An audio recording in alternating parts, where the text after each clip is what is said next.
মানিকগঞ্জের এই বাজারটি থেকেই আমার আব্বা প্রতিদিনকার শাকসবজি মাছ মাংস কিনে থাকে।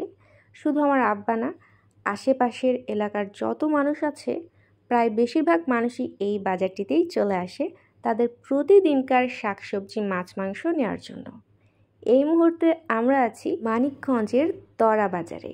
দিনটি ছিল শুক্রবার, আর শুক্রবার মানেই অনেকেরই ছুটি। তরা বাজারের ভিডিও বানানোর জন্য অনেকেই আমাকে রিকোয়েস্ট করেছিল, আর এই কারণে সময় সুযোগ বুঝে চলে আসলাম আমাদের তরা বাজারে।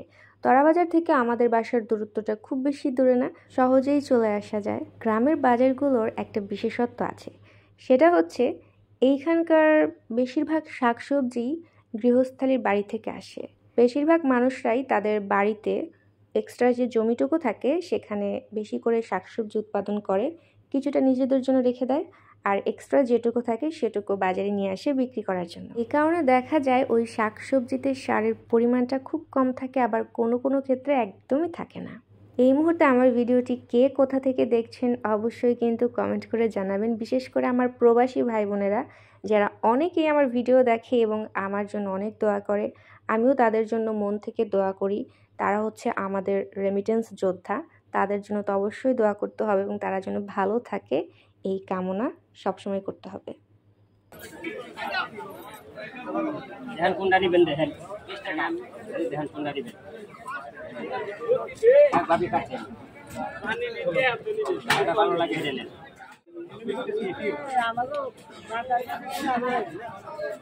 কাকার আমরা কয় টাকা কেজি? 20 টাকা।